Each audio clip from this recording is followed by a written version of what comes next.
Good morning. We're broadcasting to you from Earthwork Farm on a beautiful June morning on 2020. And we're sitting down in a bee yard here where we're surrounded by our insect friends. Conservatively, if we can you scan these boxes to give us an overview of what's inside these boxes are colonies of honeybees, possibly numbering around 30,000 individuals, with a building population that in about 2 or 3 weeks would be perhaps 50,000 individuals. So there will be a million nectar gathering insects, or depending on how you look on it, a million chances to be stung. So becoming a beekeeper, you have to balance these things, the satisfactions of keeping bees and getting honey and the possibility of being stung. So it's an interesting juxtaposition. So I've been keeping bees for a lot of years, and I never thought I would, but I got introduced to them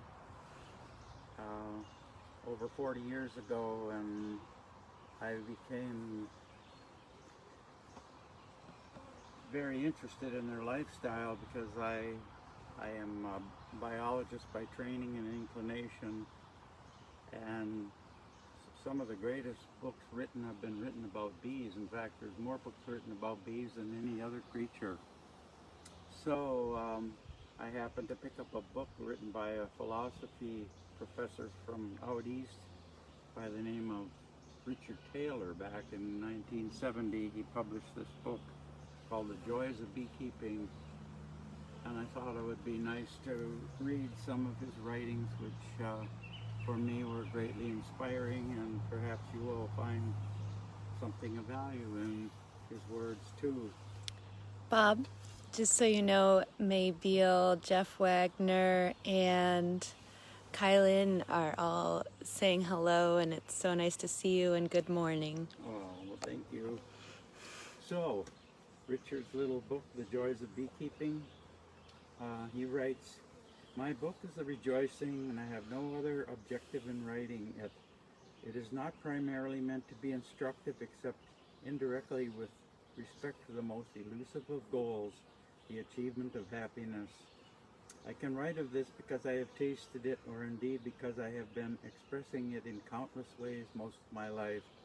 This is not a boast, but a thanksgiving, for there is nothing here for which I can credit myself. I love nature, and honeybees are among the most exquisite and inspiring expressions of nature. The life that the husbandry of them has styled for me is the source of my rejoicing. My bees have not made me rich. Had it been otherwise, had this way of life been a source of wealth, as business and speculation sometimes are, then I would have had my reward, but that reward would not have been happiness. Yet the knowledge that I could have depended upon my bees for at least a meager livelihood has given me a sense of independence, which is itself a joy. Such joy is no passive delight. Keeping bees in a serious way with concentration and art is toilsome, sometimes exhausting, frustrating, and discouraging. But it is also made the more joyous for the overcoming of all of this. The image of happiness is not that of a person, of a patron of an amusement park, nor it is that of someone burdened with galling work, nor that of greed measuring up its gold. Part of the image, at least, is that of a challenge met, a purpose achieved, and achieved with great effort. The basic reason for any pursuit is to find happiness. Many persons seek it through wealth, power, or prestige, and while some of them do find these things, it is doubtful whether they ever find more than the most specious happiness. The ancients, who thought more deeply about happiness than we do, were unanimous in rejecting these goals as sources of it. They thought that happiness consisted of having a good demon, so they called it eudaimonia. There's no doubt that the honeybee has been my demon, and an immeasurably good one for as long as I can remember. Happiness cannot depend upon the gifts of our fellows, nor upon their approval. For what they bestow today, they can as easily withdraw tomorrow. We are all creation of the same nature, or as some perceive it, of God, and we share this lovely earth with a multitude of things great and small. We were not given the world to dominate it, to subdue it, or exploit it,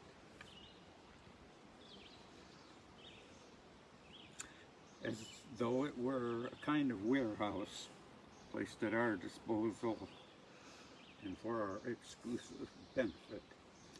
Rather, we were given it to make our home in it, to share it, to glorify it, and to glory in it. One's happiness is, of course, something personal, something more his own than any possession. We do not all find it in the same way. Some never find it at all. Possibly most never do, even when the means are at hand. But I have found my bees and all the countless things I associate with them a constant and unfailing source of it. I know that not all persons are of this temperament. Some look upon this obsession of mine with incomprehension, some with amusement or curiosity, while I in turn pity them, for they lack the capacity for these particular joys so fulfilling to me. I can only thank God that in creating this bounteous earth, He included these tiny creatures whose organization still defies the sublimest intellects, and whose labors yield the golden honey that has been prized by human beings since before recorded history. Without bees, my own existence would be a shadowy thing, like a world without flowers, or without stars, or without the songs of birds. The world of men is always uncertain, seldom inspiring, often a source of discouragement and dismay. But the keeper of bees, like anyone who has welded his life to the cycles and patterns of nature, can always turn to his tiny creatures in his craft. The bees have a perpetual store of surprises in readiness for their owner, but they also have a constancy beneath it all. No doubt there are many fountainheads of happiness, but none equals those nature has provided from the beginning of time. Certainly human artifices, even though we have been taught to consider great, are nothing in comparison. They are not needed, in fact, are dismissed as encumbrances by those who have tasted the changeless serenity that nature so freely offers. So beautiful. Isn't that nice? Yeah. Really nice. Yeah, that's really stayed with me. Brad Kick is asking, what is the book? And also, The Joys of Beekeeping by Richard Taylor. The Joys of Beekeeping by Richard Taylor. Also, Mike Wiedemann says he loves you. Elizabeth Wolf sends love, and Vanessa Clark sends so much love to you. Well, I won't even have to eat today then. So there's some inspirational writing. Like he writes in there, keeping bees is really tough. I mean, you're always under the threat of being stung, and yet you can't really be a beekeeper if you live in constant fear of it. You need to be able to live with that threat without thinking or worrying about it, except because Iris and the bees. The funny thing about beekeeping is you oftentimes have to wear a cage around your head, and the whole thing is absurd right from the very beginning. So, the bee yard. The term, basically it's an area of land devoted to the propagation of bees, and it's not so easy to find a good bee yard. A bee yard needs to have some sunlight. It has to be protected from the wind. It has to be near a source of nectiferous plants, flowers that provide the nectar and pollen that bees need to live on. It can't be low and damp. A frost pocket is a poor place. So some of the old beekeepers say the most important thing about locating bees is location, location, and location. So sometimes you think a place should be great for bees, and it just doesn't turn out that way for reasons you may not even know. So anyway, this is kind of a sweet little spot, protected from the west, much from the north, very well from the east with partial sun, and it's a pleasant place to be. And I come down several times a day and just watch the bees work.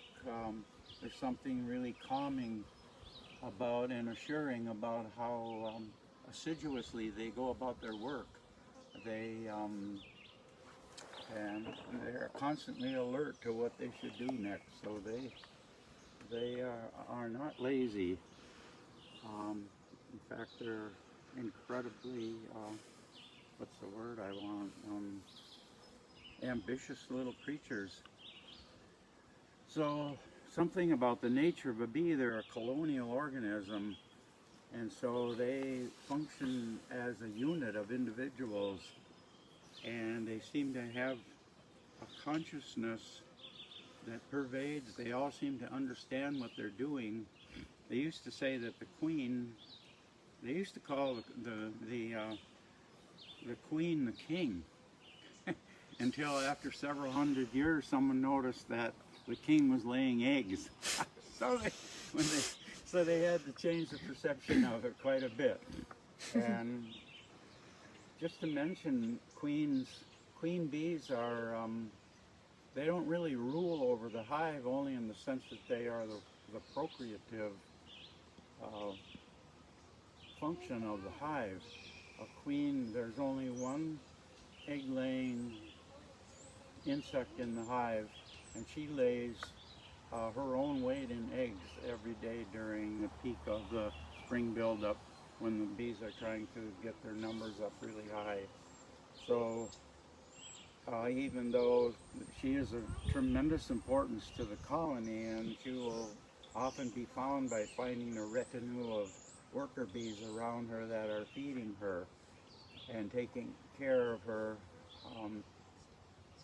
because without her the colony will die out. So it is now thought that the decisions that are made in the beehive are done by an oligarchy of older bees, and no one's really sure how that all works, but they make big decisions about things, especially when they swarm and go trying to find a new home. So the queen is the queen because she's the life giver. She's the life giver, yeah. And if a colony loses her and has no chance to replace her, they perish. And I can tell by the sound they make if they're queenless at a given time. There's a kind of a fearful sound to their voice and to their collective voices. So because of this, they seem to be able to have a unified sense of purpose, which is really a good lesson for human beings. They know what they're doing, and everyone is giving everything they have to make this happen. No one has to be set aside as special or anything like that. They just work, and they're tremendously hopeful. Sometimes in the spring of the year, a colony will be so devastated by the effects of winter that the cluster of bees, which is a collective group of bees with a queen, is the size of an avocado. I mean, barely able to sustain itself, and yet you'll go in there and find out that they've got a little patch of brood baby bees developing in there, and when you watch them work, they are just as upbeat and positive about it as if they were numbered 30,000 or more. So it's like they don't give up. Dismay, it does not seem to be part of their world unless they are definitely moribund, which sometimes they are if they're queenless. So it's quite a lesson in how valuable life is. They love life, and it's a constant reminder that how valuable life is, even when you realize, oh, my next car payment is due, and I haven't paid my insurance. I just found out I got a tooth, a cavity in my tooth. They just persist in life with great, great vigor and positive outlook. And you can tell that by listening to their wings when they're content, and you can tell when they're upset about something. When they're really upset about something and it's you, they will provide you with a painful sting. So it's so they have their rules, and they have their rules that you work with when you're with them. And if you don't follow these rules, you'll suffer for it, or you won't be able to take care of them properly. And to be a good beekeeper becomes simpler all the time in a certain way. That people have had all kinds of ideas on how to handle bees, what to do for them in their management. But it really boils down to a few things, and it's basically to understand them well enough to be able to deeply consider their needs, and then to be able to rarely interfere, but interfere when you can actually do something good for them. So they used to say that, they said a few things. One, that the bees make honey despite the beekeeper's manipulations. And another thing they said was, a man who can make $1,000 keeping man or woman. Incidentally, women have been beekeepers for 100 years or more too. That's not been strictly a male profession at all. Anyway, they said a person who could make $1,000 keeping bees could probably make $1,500 doing just about anything else, which I kind of think is true. It requires developments of character development and balancing of who you are as a human to do it well, I think, or to stay with it. So, life cycle of the bees. Getting through the winter is a struggle. They're cold-blooded creatures. That means they're homeothermic. They can't maintain, only to a small degree, their body temperature like we can. So the way they have solved this problem as a species is they form a cluster when the weather gets cold, and the outside bees insulate the inner bees, and the inner bees feed on honey to generate heat. And so through the winter months, this cluster is maintained, and it moves slowly on over the honey inside the hive to keep itself alive. They do very little raising of young bees at that time of year, and when they do, they start in January, when the days first start to get longer, or what is it, what's the winter Solstice? Solstice in mid-January. That Mid-December? I think it's in January. There's another event, I don't remember what it is, but anyway, they start raising bees on that day, and then on a very small scale. So by spring, they've got at least a few young bees in there. Considering they go into the winter with, say they had 50,000 bees, a full-strength colony, by the time December comes, a third of those will be dead already, because they were born in the summer and worked hard for 6 weeks and pretty well burnt themselves out. So now they're finding out that there are actually special bees whose morphology changes in the fall, and they develop ability to store large amounts of fat in their body, which they can use to help regulate the heat of the colony. So anyway, so they go in the winter, they form these clusters.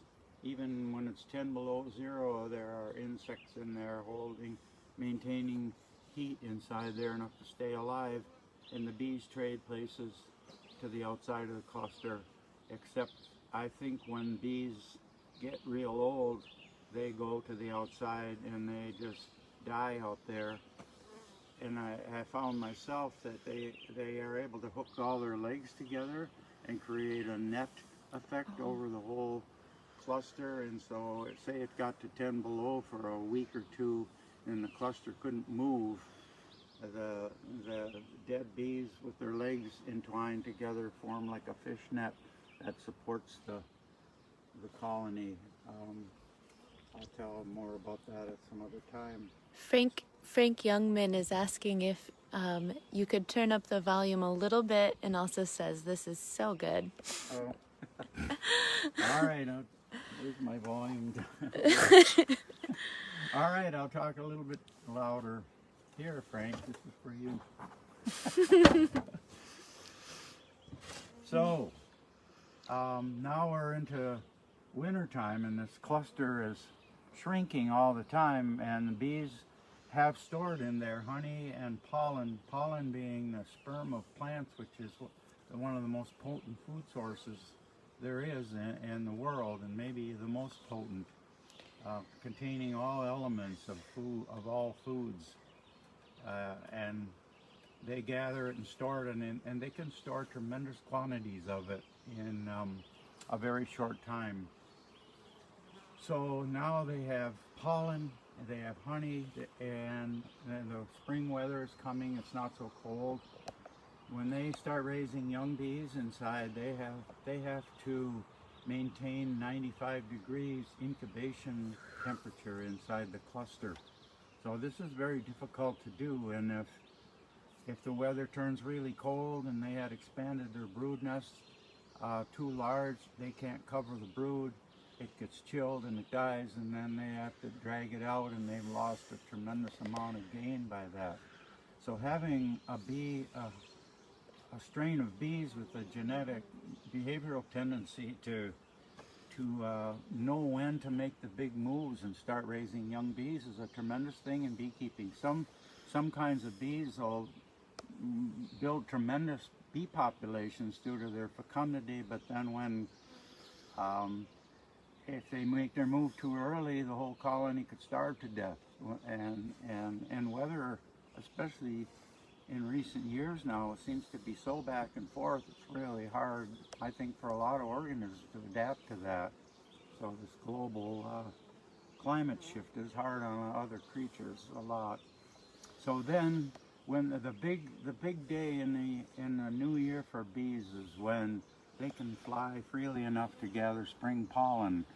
And for instance, they get a little from flowers in people's yards, but the big producers would be pussy willows and the red maple tree. Soft maple, it's sometimes called, is a very consistent flowerer in the spring, and it'll hold its flowers for a long time with the ups and downs of the weather. And on a good day, a fair colony of bees could bring in a pound of that pollen, and then they know they have enough, quote, meat and potatoes. Basically, that's what they feed their baby bees. Honey, and especially pollen, is the protein source, the carbohydrate source. So they build tremendous amounts of pollen in there, and then during that time the queen can lay freely, as many as 1,000 eggs per day. And 3 weeks later, when that brood hatches, suddenly they've got 1,000 new bees coming in every day. Huge for them, because the old bees are getting really tired. And so if you could get, like a few years ago, we got a big pollen flow in April, early April, and it went on for some days. The bees were able to start their spring buildup a month early, and it's just tremendous. They have to catch all these little times when the weather warms up enough for them to fly for pollen, and each time they do it, they build up. And the greatest asset a colony can have is numbers of individuals. It allows them to do things that they wouldn't be able to do otherwise. A weak colony can't even fly on a day when a big colony will go out and bring back, a pound of pollen. So it's strength is numbers. So beekeeping is helping encourage bees to build these numerically strong colonies. So now it's spring, and we've just been through that, and it was an erratic spring, so it was really important to keep track of the bees, to keep insulation on top of them, and to help them maintain their brood nest temperature and to feed them to be sure they didn't run out of stores. And then when they get to a certain point, then you have to intervene again because they are always ready to swarm, is to procreate, and beekeepers really would like to keep those bees in the hive because they're the ones that gather the honey crop. And so there are things that you can do to try to keep the bees present. You can split colonies into smaller ones, introduce new queens. I'm always trying to work with the inertia that they have. That's a good point, that the inertia that the bees have. So sometimes in a good year you could make 2 colonies almost out of all the colonies that you have in your yard if they wintered well. And so then when you got them cut back to just about the right level where they're going to get their maximum population by late June, you hope that you put the supers on, which are boxes with combs in them that the bees will move upward into and store honey in. And the superfluous honey that the bees will not need for winter. So bees can store tremendous amounts of honey up in the supers under the right conditions. So much so that that's part of the mystery and the magic of beekeeping, is how they can do it and how quickly they can do it. So, I mean, there are times when we have supers piled to where we have to get a ladder to get them off. And then there are times when they don't make any honey at all. So there's a lot of unknowns in the beekeeping world. So then in mid to late summer, we remove that honey and do certain preparations to get the bees ready for winter. And that's kind of the management, somewhat of the management of the biology of their life cycle. So, where are we for time, Mr. I actually can't see my clock. Do you have the time, Bruce? 10:30. 10:30, we got a half hour. So let's see, what should we talk about? I wondered if you could share a little bit about this year's bee season here at the Earthwork Farm and how it started off in the spring and where you're at now. I know you just brought queens in. I brought some more. I set up some more. Let's see, what I should probably talk about the bees themselves. Like the worker bees that do all the honey gathering are all females, and the queen herself is a female, and she comes from the same egg as a worker bee, but this mysterious substance that the bees humans call royal jelly, is a hormone-rich substance made in the pharyngeal glands. All eggs larvae are fed that royal jelly for a brief period of time, but queens are fed it for the whole time before they emerge as queens.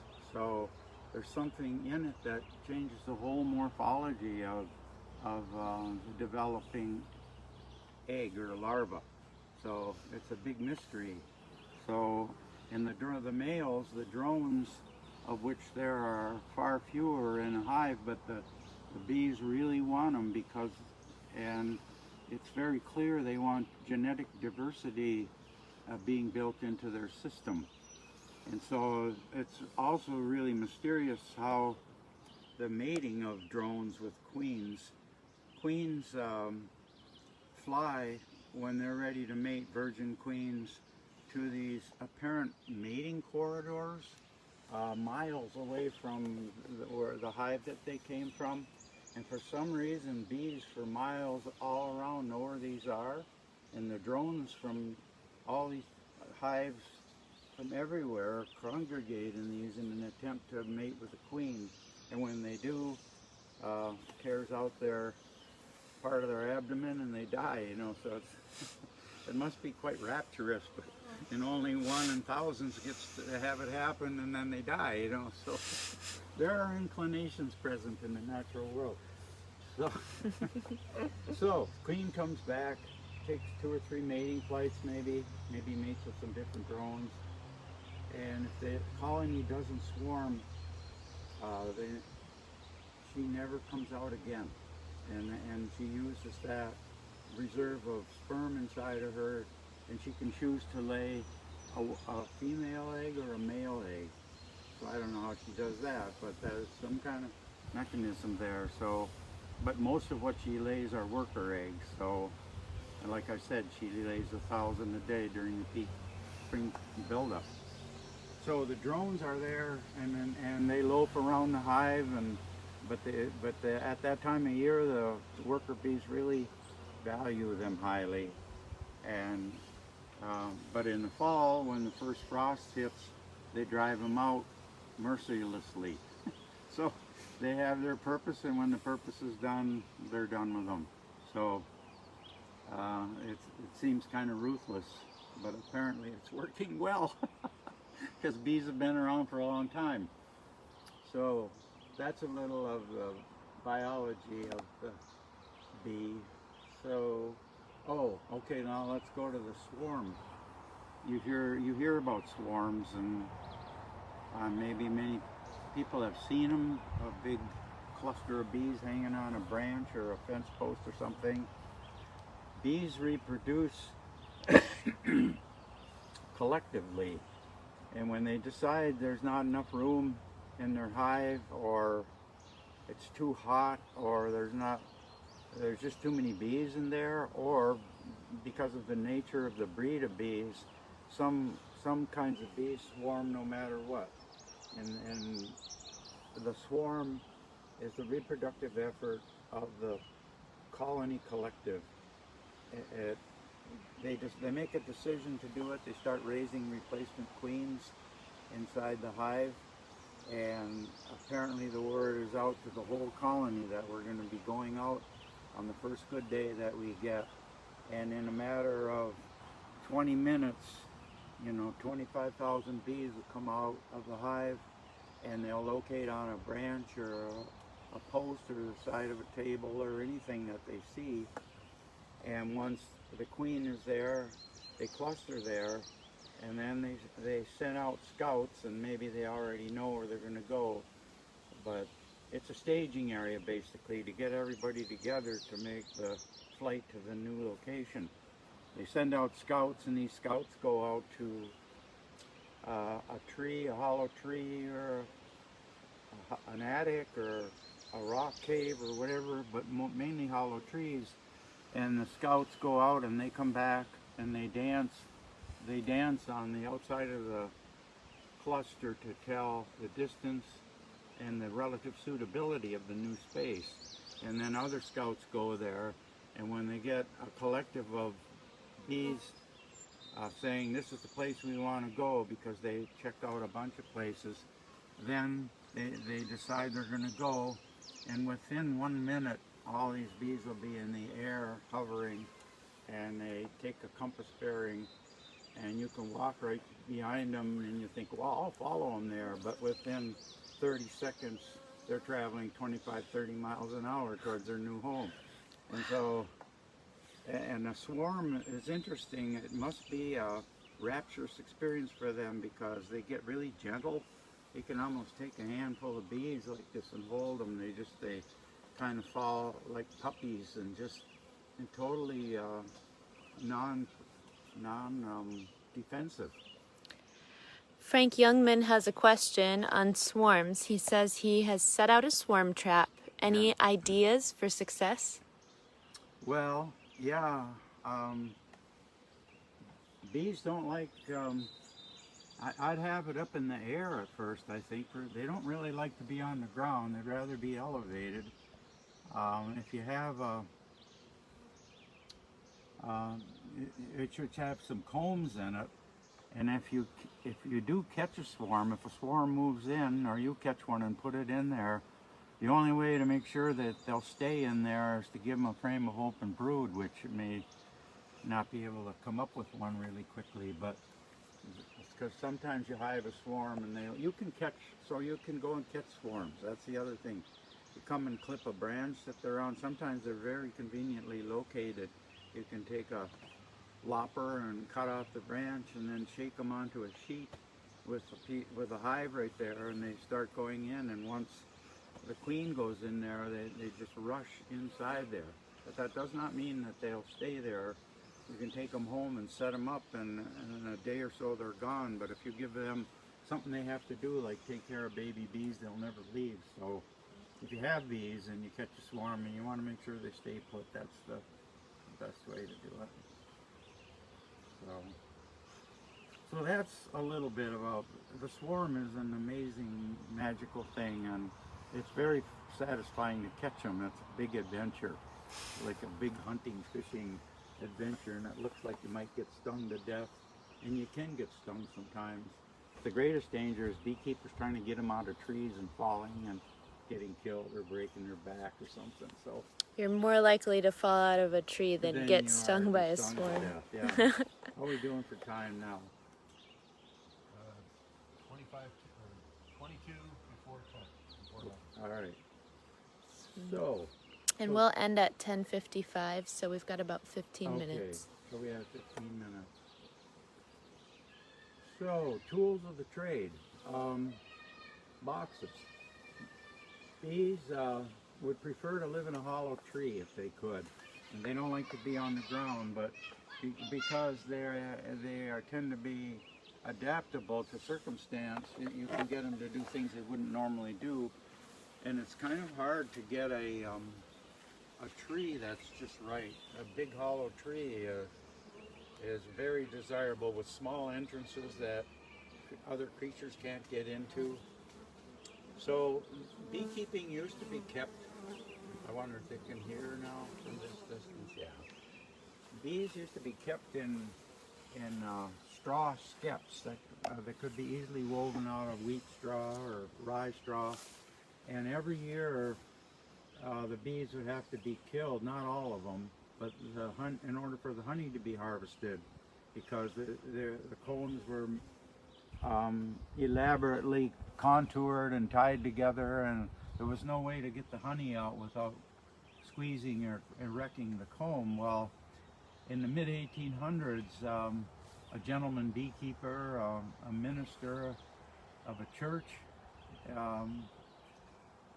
experimented, and he found out by making thin wax sheets and embossing those sheets with the hexagonal pattern of the honeycomb, bees would take to it and build their combs there, because there had been a start made already. And then by putting these sheets in wooden frames, now you had combs that were straight, and they were in a frame that you could take out and move around. And that was when beekeeping took a huge jump. It became so popular in the 1800s, a lot of professional people quit being doctors and lawyers and started keeping bees, because at that time people were closer to nature too, and so there are disadvantages to all of it, but that's how beekeeping functions today. These frames, each box has 9 or 10 frames with wax combs that the bees have built in there, and they're movable, and they last a long time. You can use them year after year after year. You could use them for 50 years. But the problem with that, you might have spores of some disease in there that shows up unexpectedly 20 years after it was in there. So it's somewhat unnatural to have combs like that, but so far beekeepers have managed to deal with that, and it has allowed great changes in beekeeping. Well, you don't have to kill bees to get honey now. So, and you can take a colony that's weak and that you want to strengthen, and take brood or developing baby bees from another colony, put it in there and equalize the numbers, so that ideally you had all the same numbers of bees in all your hives by this time of the year, and you could put your supers on, the same number of supers, and be better able to judge the performance of queens. So it's that's it. The modern beekeeping is based on building wax foundations embossed with the cell, which is another thing. The bees create hexagonal cells, which is the most mathematically efficient form in nature to create structure and excellent utilization of material. And even where the cells come together on the opposite side of the midrib of the comb, some mathematician attempted to determine the exact angle that these would come together at 102.5 degrees or something like that, and found out it's the exact angle that the bees had been using. So honeycomb is very strong, and the wax, the way they build it out of, is quite fragile in a way, but linked together like that, it creates a structure that is used for storing honey, and also that's where the baby bees are raised in the cells. So one comb could hold several thousand developing baby bees, and a lot of, surprisingly, amount of honey too. Like one comb can have 5 pounds of honey in it, one deep comb. And bees manufacture this wax themselves by eating syrup or honey, and then they create these little wax scales on their abdominal segments, and they take them off and they chew them, and then they make wax, these cells then. And they don't particularly like building in these flat, they like creative twisty combs that burr comb, beekeepers call it, because it's so miserable to deal with if you try to take it apart and wind up killing bees and getting a big sticky mess all the time. So the hexagon is structurally the heart of the bee colony, a very important part of it. So bees make wax only during the best honey flows. A honey flow is a term used by beekeepers to describe a period of time during when the summer bloom takes place, where there's really an excess of flower nectar, more than the bees need to feed their developing babies, which is a lot. And then when they can get to that point and start storing flower nectar above in the combs, and flower nectar is dilute, it's like maybe it has 20% sugars in it. And by the time the bees have turned it into honey, they've digested it and fanned it with their wings to reduce the moisture content to like 12%, which is tremendously difficult to get that much moisture out of a sweet, out of sugar. So honey is the most concentrated sweet there is because of that. And how they do it is they set up air patterns inside the hive, moving the air across the combs and evaporating that honey out of there. And during a big honey flow in the summer, you can come and smell this wonderful smell coming out of the hives and feel the air, actually, the moisture-laden air coming out. I mean, it's beyond comprehension that they can do this. And so during a really good honey flow for a period of a certain plant coming into bloom, like basswood, it's possible for them, if the bloom went on for a week, they could gain 70 pounds of honey in a week, meaning they would have had to carry in much more nectar, process the moisture out of it, and to come up with that. I used to have hives on a scale, and one time one of my scale hives during a basswood flow gained 14 pounds. And that whole week, they gained at least 10 pounds every day. So I mean, it's just like, you can hardly wrap your head around it. They're just dumb stinging insects, right? So the kind of cooperation that it takes is awesome for that to happen. And plus, here's this beautiful honey coming in. Oh, there's vultures overhead. Which one of us are they coming for? The time vultures. It must be Bruce. So how's our time now? We've got about 10 minutes. 10 minutes. So honey flow. So in the spring, these honey flows are small and they're barely enough to sustain the bees. Sometimes during the dandelion bloom, bees can actually gather excess honey. In fact, sometimes they can gather a huge amount of it if the weather turns just right. They are totally at the mercy of weather, the bees. So sometimes a beautiful bloom will come in, the weather will turn cold and rainy, and it can hold only for so long before it can't hold its flowers anymore, and the whole thing is lost then.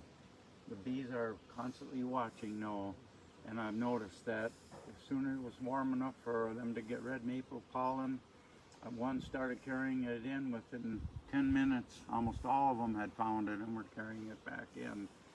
So they're constantly out searching. They send out scouts, and these scouts go out, and when they find a potential source of pollen and nectar, they come back, they go into the interior of the hive, and they dance in there, and they dance in the figure eight, and the figure eight alignment is relates to the compass bearing of the source of the nectar, and the speed at which the honeybee dances on this figure eight indicates the relative richness of the source. And then other bees go out, they verify it, and then a whole bunch of the field bees will go out there and get into this source of nectar. So, and this is all taking place in the darkness of a hive. There's no light in there. Somehow, it's thought or known that bees can carry magnetic particles in their body, and so they can navigate according to magnetic lines of force that are present. So it's they have abilities that we do not have. They have eyesight abilities that we don't have, and abilities to navigate with magnetic signals. So Magnetic sense. yeah. The force is with them. Yeah, forces with them. So we have five more minutes. We're saving 5 minutes, right? Or is that? We have about 5 more minutes. All right. And I also thought I could do a walk through the bee yard and zoom in on some of the action. Well, why don't you do that now, and then when you come back, we'll just kind of wrap this up.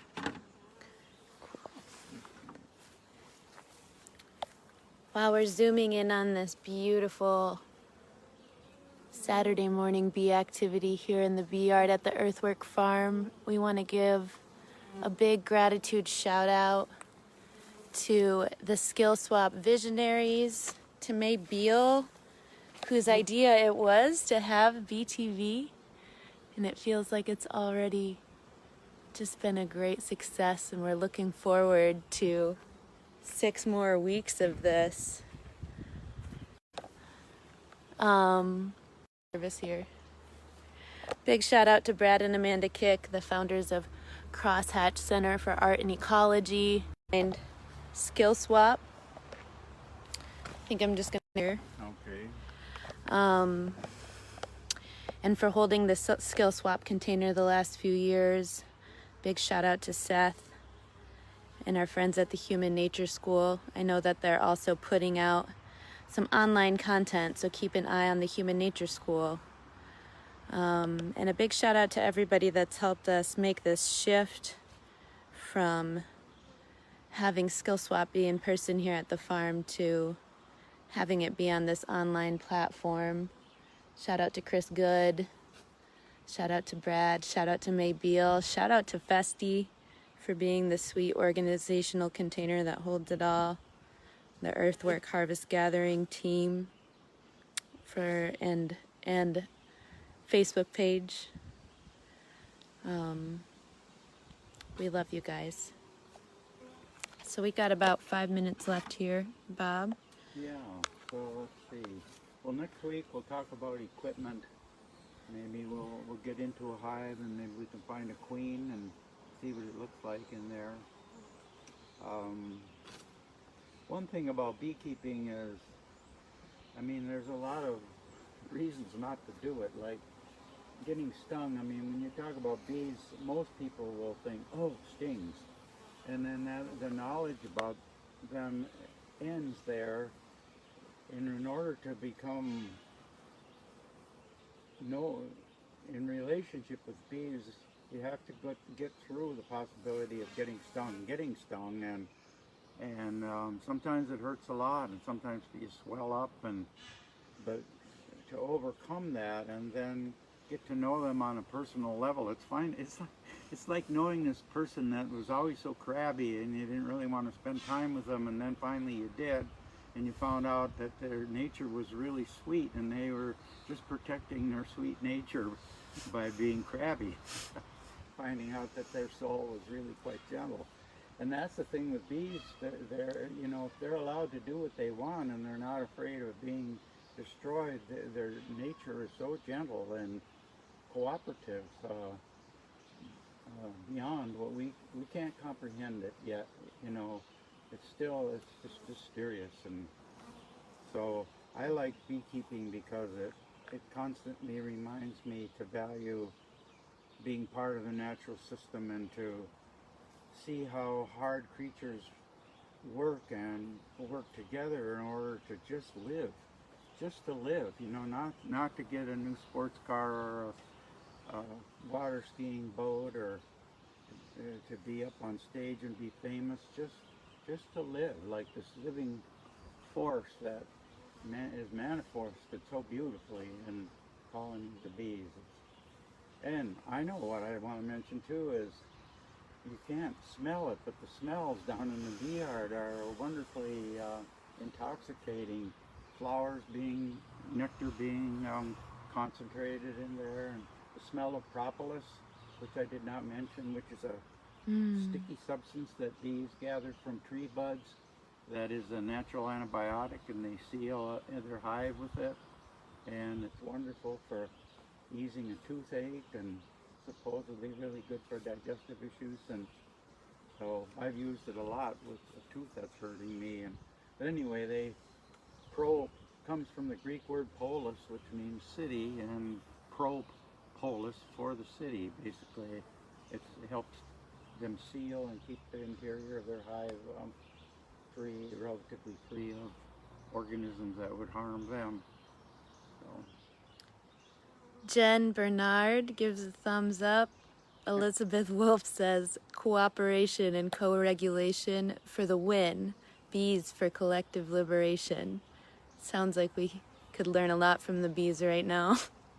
Oh, we could. I mean, well, we are in a certain sense, as COVID has brought people together because of sharing and the unknownness of life, and like our whole economic system could collapse. You know, what will we do?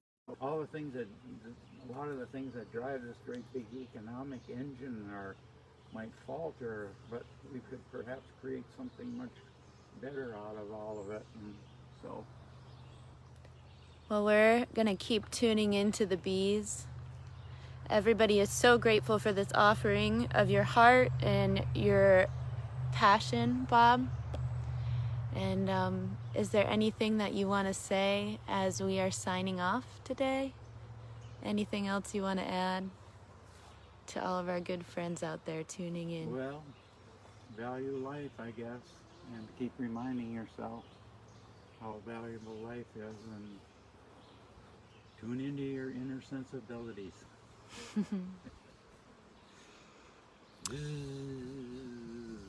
This is Bob Bernard signing off for BTV. We'll be back next Saturday at the same time.